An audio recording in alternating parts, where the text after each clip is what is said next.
Welcome back to StowTV. We're after a 4-2 win against Basildon. Vin, game of two halves? Yeah, massively. I thought we were miles off it in the first half.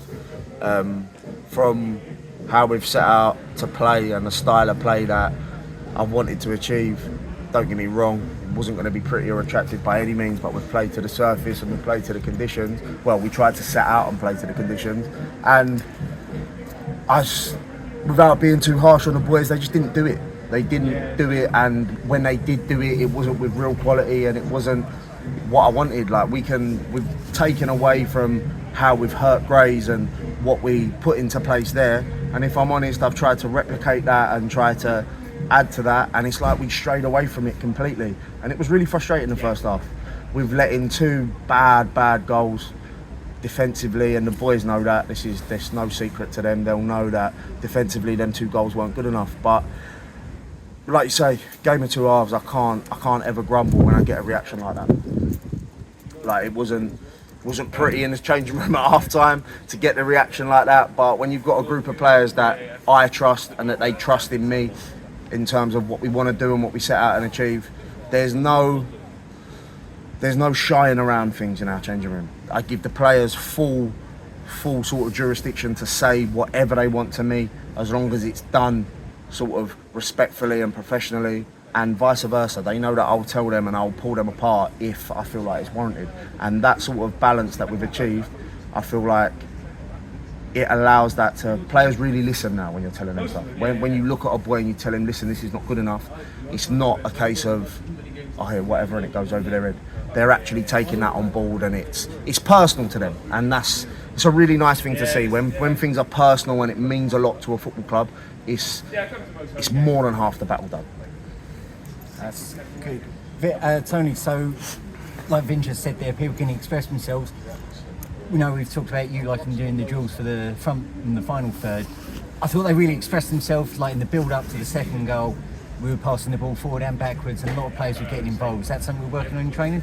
Yeah, we have been working on it in training. I feel like the goals that we going forward in the first half, you know, even though Vinny, it wasn't, you know, as much as Vinny would like, you know, we got a couple of really good goals from it, you know, but it was just like, I was a bit confused with how nervous the boys looked at the back today after keeping such a good clean sheet against Grays. Now, maybe that's having a couple of games off, you know, we missed the training session, so, you know, all them little factors may have come into place, you know, we maybe weren't as sharp and as on it if we had them couple of games played and an extra training session. But all in all, like we said, we got a fantastic reaction from the boys in the second half, you know, and they really didn't, you know, I'd like to say, you know, on paper, they've been doing fantastic. You know, they've had to put together a real good run of games, and in that second half, we completely shut them down, and we looked like the only team that was going to go and win. Definitely with that. Something that I think we all noticed from behind the goal is Brian Moses looks fit now, and he looks a really dangerous weapon. Someone that size, actually that good a footballer, and if he's going to run around that much, he's going to be a problem for any team in this league, isn't he? Yeah, of course. It's funny that you should say that. If from an outside perspective he looks fit, then yeah, that's a positive. But from someone who's known Brian best part of 10 years, played with him, played against him, I'd still say that's like 70% of Brian Moses, and he would agree, because I've seen the levels of what he can do, and I've seen how he can go and destroy teams for 90 minutes. Even if that's not scoring, it's just that constant physical battle and just giving defences a headache for 90 minutes. Like, don't get me wrong, he's doing it now, but by all means, like, there's more to come from Brian, and he knows that, which is a positive. He doesn't think that the job's done by any means. Like, he's still doing his bits and pieces away from football, and he still puts in the work when it comes to training. But like I said, it's good to see that, it's good to hear, that the fans and everyone around the club are recognising a change in fitness levels. But for me, if I'm being harsh, or I just know the boy better than anyone else, there's a good 20% more to come from him, and it's frightening when that comes. Final thing, Tom. So we know that you were both confident because you had Ash at the back, someone who's played forever and played in every club in non-league football. Literally. We've gone quite the opposite end now. We've got a young lad, Roy Brown, on loan, I thought he was really good today. He had a couple of bad goals, but I thought he made a few really good saves. Listen, he's been amazing. You know, he's really shown his pedigree. You know, and when I'm speaking to him, I'm just saying, go out there and enjoy it. You don't want to put pressure on a young player. You want him to come and get that experience of senior football.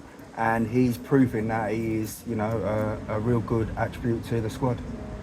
But don't get me wrong, with Rory, it's a tough one on Ash, to be fair, because when you look at experience and when you look at levels, but if I just use that as an example, I have to set my stall with that. So when you look at it on paper, the kid's come in with 1-4-0, he's kept a clean sheet, he's pulled off 2 really good saves in there.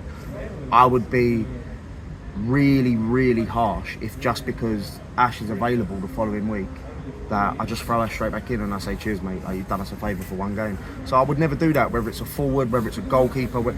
At the end of the day, you play for your shirt, and it doesn't matter what position you are on a pitch. Like, that proves that. Like you just said, there's an 18-year-old goalkeeper that's come in and done that, and he's effectively keeping out 30-plus goalkeeper with like over 500 step 4, 3, 2 games under his belt. And the positive of that as well is Ash knows that. Ash has been around the block enough to know that as a young keeper, when he was coming up, if a manager was to put that faith in him and say, listen kid, you've done well, you keep your place, like, that's massive, and it goes a long way. It's sort of, you don't want to set a bad example with one player from that, because otherwise no one's going to want to come and play it. Like, you can come in and have the best game of your life, but because your favourite's back, he comes and plays, and I really don't want to be that sort of manager, and I just feel like Rory's a good example of that. I think we want to be a club as well that can also give these young players opportunities. You know, for me, if you're good enough, you know, you're old enough. You know, and he's certainly proving that at the moment. Lights have gone. I think that's our cue to exit. Thank you very much, lads. No worries, mate. Cheers. Thank Well you. done again. Thank you.